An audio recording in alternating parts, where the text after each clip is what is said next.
Artificial intelligence, AI, is rapidly transforming industries across the globe, and Africa is no exception. As AI technology advances, it brings both opportunities and challenges to the African job market. AI refers to the simulation of human intelligence by machines, especially computer systems. It encompasses various technologies such as machine learning, natural language processing, and robotics. In Africa, AI is being adopted in sectors like finance, healthcare, agriculture, and education. Artificial intelligence is expected to create new job opportunities, particularly in tech-driven sectors. For instance, AI startups and innovations are emerging across the continent, fostering local solutions to local challenges. AI can enhance efficiency and productivity in various industries. It helps businesses analyze data quickly, predict market trends, and reduce operating costs. The rise of AI necessitates upskilling and reskilling of the workforce. These can lead to a more skilled and adaptable labor force. There is a concern that AI could displace jobs, especially those involving routine and manual tasks. The African Development Bank projects that some 100 million youths on the continent may not find new jobs by 2030 due to technological advancements. However, the benefits of AI may not be evenly distributed, potentially exacerbating existing inequalities. Ensuring equitable access to AI technologies and education is crucial. The rapid development of AI requires robust policies and regulations to address ethical concerns, privacy issues, and the potential for misuse. AI has the potential to significantly impact employment in Africa, offering both opportunities and challenges. To harness its benefits while mitigating its risks, stakeholders must collaborate to create policies that promote inclusive growth and sustainable development. The interview segment of Lens on Africa this week focuses on the impact of artificial intelligence on modern employment in Africa. It will undoubtedly be inspiring and as well engaging. Stay tuned.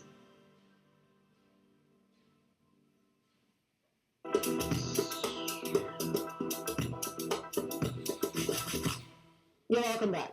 My guest in the studio today to discuss the impact of AI on the African job market is Mujahid Musa. He's the CEO of EGL Africa Limited, and he is a UN Innovation-Led Youth Ambassador in Nigeria. Welcome to Lens on Africa. Thank you. It's a pleasure. Thank you for having me here. Thank you so much for honoring our request. It's a big pleasure to be here. Let's go straight to our conversation. Okay. AI, everybody's talking about it. Some people are afraid, some people are excited, and all of that. Now, let's talk about how AI is currently being utilized in various sectors across Africa. Let's just introduce us to AI. Okay.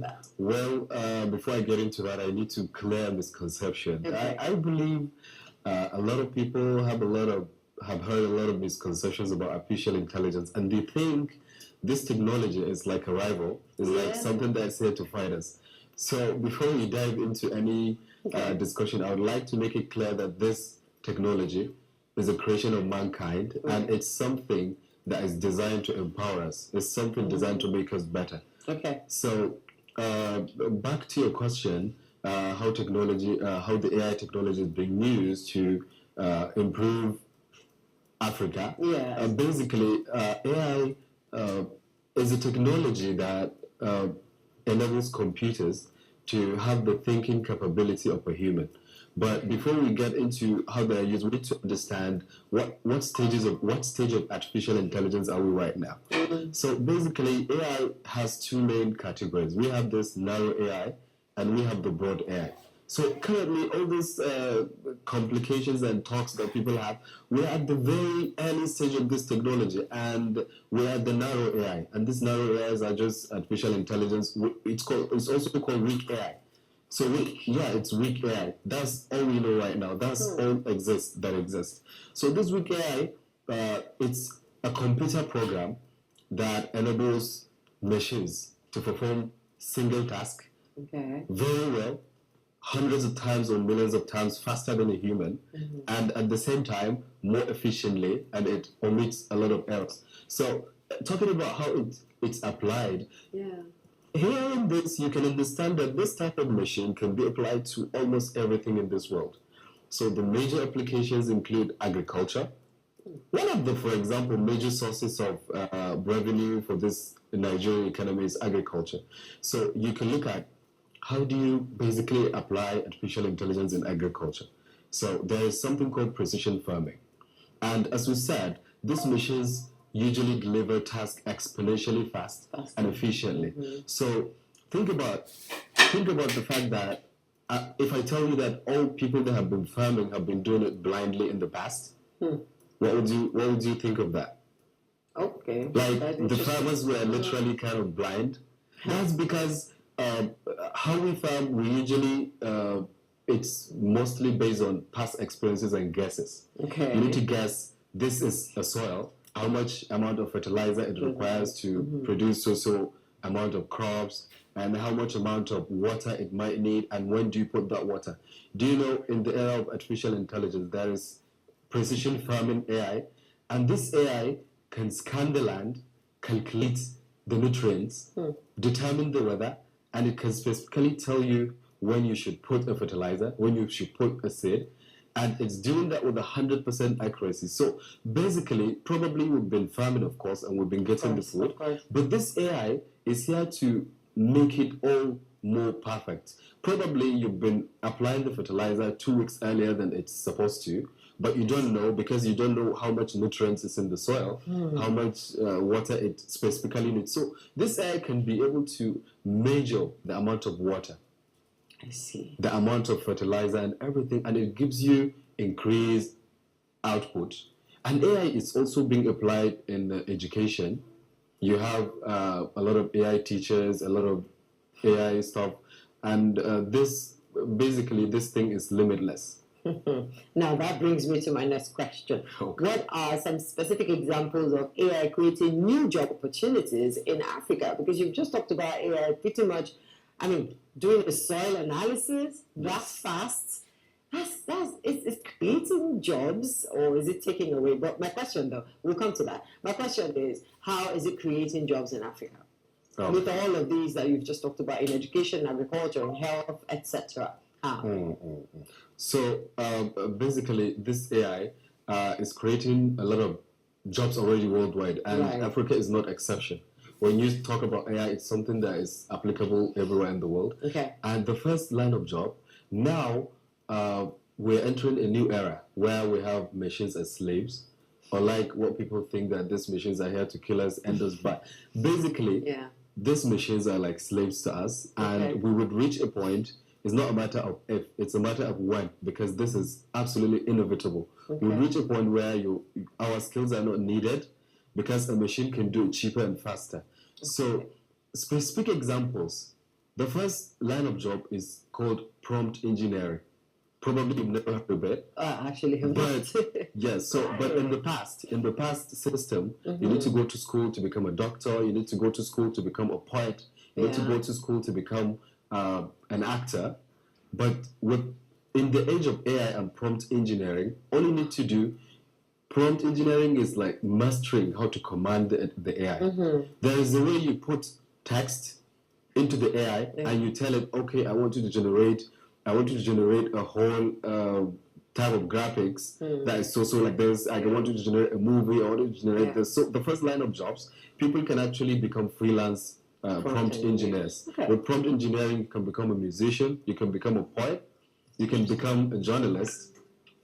So, but that's going to be easily saturated if everybody becomes a prompt engineer, because all of us can. That's just one of it. There are so many things in the market. Secondly, there is this personal branding. Personal branding is like now we're at an age where you can create a whole virtual profile of yourself.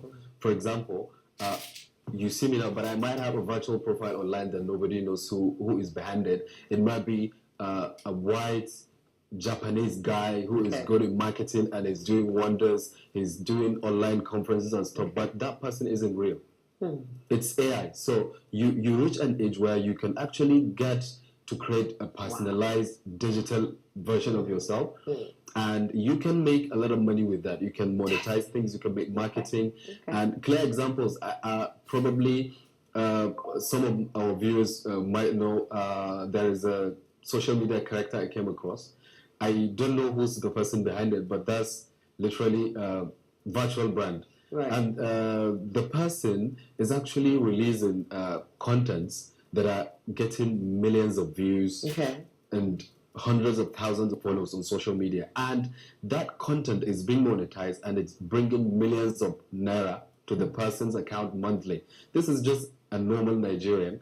I have no idea who the person is, but they are doing this and they created a job for themselves. Other things will include like data annotation. There are data annotation experts. This AI cannot just go on and pick up data on their own. You have to actually attach meanings to the data. So makes sense. yes, there is a lot we can go on and on and on. When you go into agriculture, you can have all the drones that are performing the scanning and stuff. So you would have to employ drone operators. So many have been employed, and there are so many others: data analysts, precision farmers, all those kind of jobs that are already existing in Africa. And these jobs, they are not known before. So the main focus here is this technology is inevitable. It's only a matter of who adapts and who fights it. Who fights it will get left behind, but who uses it will actually empower themselves and they will become... I like the fact that you're giving us practical examples of how we can pivot towards AI and the jobs that are available there, so that kind of reduces the fear people have about AI taking our jobs in the nearest future. Now let's talk about ways that AI can help in developing the skills of the African workforce. So you've already talked about the new jobs, the new future of jobs. But the current jobs that are available, how can AI, let me use the word status quo jobs, regular jobs that we know, how can AI help to increase efficiency in those jobs? Okay, so this question has two splits. So what AI can be used to in these jobs to make it more efficient? Actually, for example, let me give you an example with myself. In the beginning, I've been using AI to write a lot of proposals and letters. I don't remember the last time I had to write a business proposal for anybody. All I have to do is I'll just talk to the AI about who you are, and I want a proposal for this person and stuff.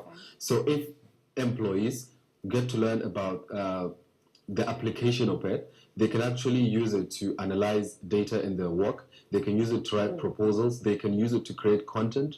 They can use it to draft video marketing materials. Literally, you can use this AI to do anything. And this isn't going to be an easy task, because a lot of people, the AI still sounds like this big mystery in the minds of so many people. It sounds like a monster. A lot of people will even think it's here to kill us. I spoke with people that said, this AI is going to end the world. Too many movies. That's really possible, but we're far behind that shadow. So to empower all those employees, actually there needs to be a lot of reskilling. People need to be reskilled. Actually, it doesn't matter where you work. This should be a collaborative effort between the government, the companies, and the people. Everybody should learn how to this AI skills, and that's one of the things I'm currently focusing on. We want to ensure that everybody in Nigeria knows how to apply these things to their job, because if they don't, they'll be replaced. Just imagine if you have an employee that can deliver a proposal in 2 days, then you have an employee who uses AI and can do it in 2 minutes. Who do you likely keep? Okay, we'll take a look at that and a whole lot more right after the short break. The interview segment will return in a moment.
All right, you're welcome back to the interview segment, and we're talking about AI and its impact on the African job market. I have my guest here, Mujahid, and we've been sharing a very, very, very interesting conversation. Okay, now let's talk about potential risks of job displacement. You see, that's the fear a lot of people had at the beginning. Oh, AI is going to take over our jobs. I saw a video of what's it called now? A church without a physical pastor. They had an AI preaching. You know, we have issues or stories of AI secretaries now. We have AI PA, virtual assistants. So people are saying some jobs are going to get extinct in the nearest future. What's the risk level? Let me use that expression of job displacement. I believe people have a little bit of time before those dangerous things happen. Okay. And as I said, this is a matter of who embraces it and who rejects it. If you embrace this technology, there is no way. It's just like a car. A car actually is more powerful machine than I am. But who drives the car? I tell the car where to go. Okay. So this artificial intelligence, it's something that it will not displace you if you get the right skills. But it's true, some jobs will become non-required anymore. Let me give you a clear example. People that are into videography and photography. Basically, this is the jobs that are the riskiest, and they'll get replaced anytime soon. Because now, we are reaching a point where you can completely make a movie using AI. The AI gives you the scripts. You get to another AI that gives you the actual video. Wow. So think about all the people involved in the process: the script writer, the directors, the videographers, and every other person. These people would likely be replaced. But what if I'm a videographer, but then I said, okay, instead of fighting this, let me do this thing. So I studied the AI, and I came up with ways of making so strong videos, so much better videography that I've never done before. Okay. So there is a lot of potential for people who embrace it, and the risk is indeed true. So you can also look at people that are like, some people would think like, okay, I'm doing a physical hard work, nobody can replace me. But basically, even taxi drivers will be replaced. Yes. Self-driving cars? Yeah, exactly. Oh, exactly. wow. This self-driving cars that we're seeing as a mystery, definitely in no time they'll be here, and everybody is going They're to. actually here, but just you know the percentage quite exactly. There will be a price. time. This is just the beginning, and as I said, this AI is currently just like an infant right now. It's like an infant that is 1 year old.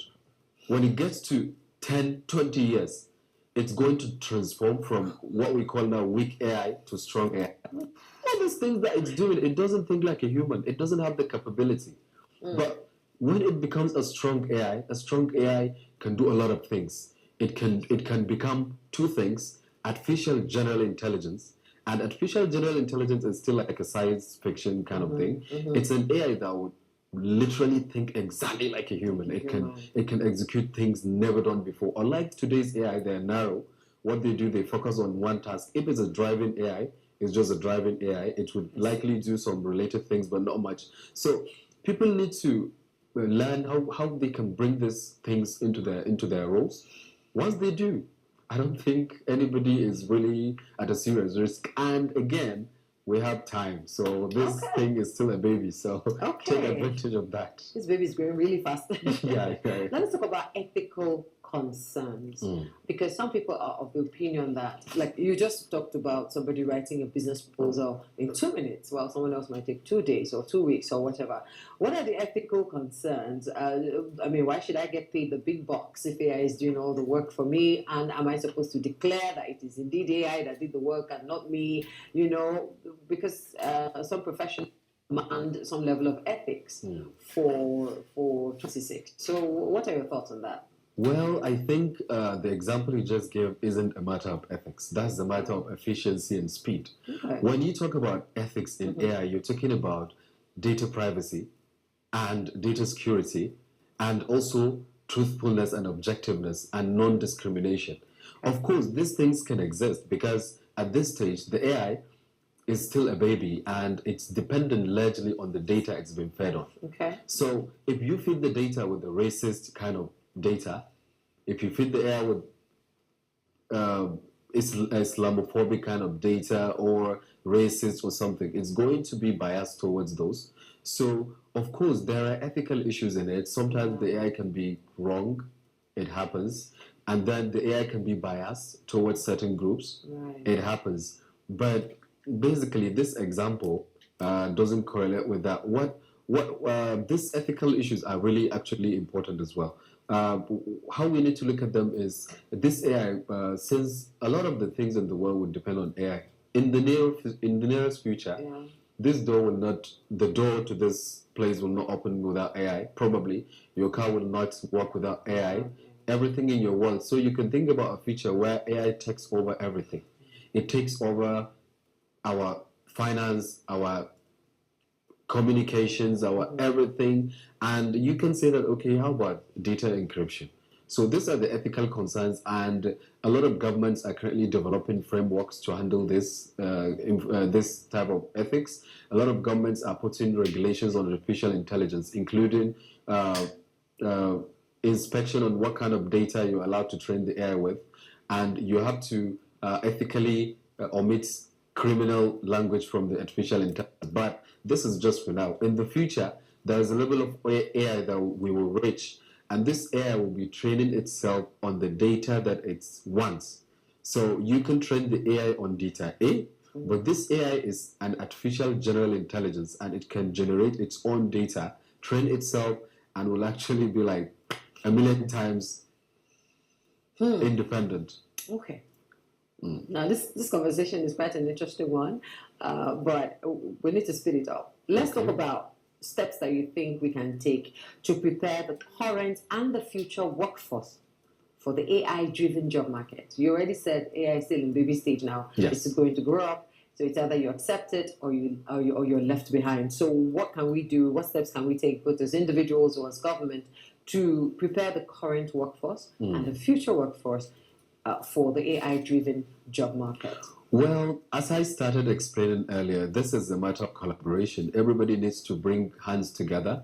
Everybody needs to come and know that this is something we can't fight. This is something we can only embrace and take advantage of. So the government should encourage capacity building, empowerments, and reskilling existing employees. Everybody, wherever you work, whatever you do, let there be a lot of programs that would say, okay, you're working in HR, how can we teach you how to use AI for HR? You're working in marketing, how can we teach you how to use AI for marketing? So this thing is just a collaborative effort. People have to train others, provide opportunities, and as well, the companies must also come together. For example, my company now, we are actually trying to create the first AI academy. And the goal is we want collaborations and we want to work with organizations to train employees. You can bring your old modern employees, and what we do, we incubate them into AI-driven employees, and what they will be doing, each one employee can be 10 times more productive. Wow. So this is one of the steps we need to do. It's all about enlightenment, education, and empowerment. Amazing. All right. Now, lastly, can you share with us any success story, especially, in the African continent or anywhere else, of a society that has adopted AI and it has positively impacted their employment? Well, the concept of AI in Africa is still relatively just coming. There are lots of organizations trying. Let me give you an example with our own first. Firstly, this product is not yet launched, but what we are trying to do is we have observed a lot of organizations have IT downtimes. I mean, you can have problems in your IT infrastructure. Is it network? Is it surveillance? Is it computer system? So we wanted to develop an AI that will be able to be monitoring all the systems in your place, and it can provide real-time information about the state of the health of these systems, and sometimes it can step into diagnose software issues. Except if an issue is hardware, this AI can be able to say, okay, one of the important things in AI is predictive maintenance.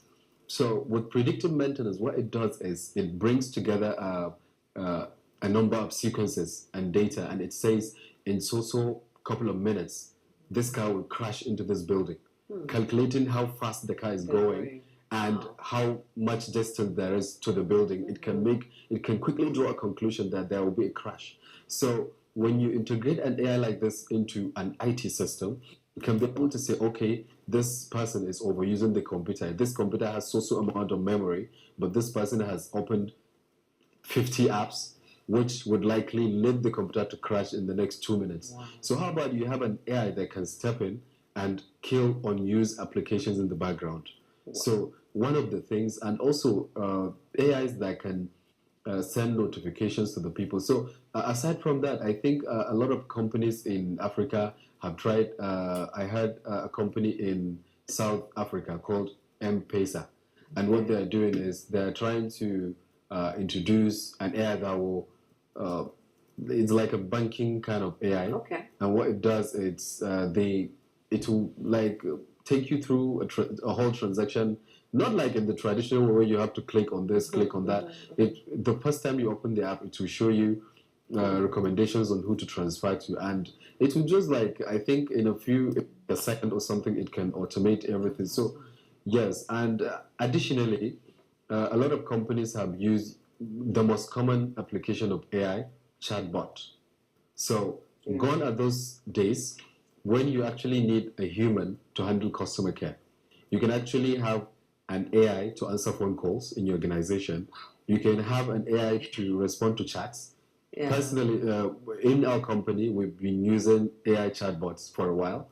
What we do is we had this, when you want customer support, most of the time you just click it and AI will ask you questions, and it will take a lot of inquiries before it takes you to a human, because a lot of the issues that clients would have, AI will solve it.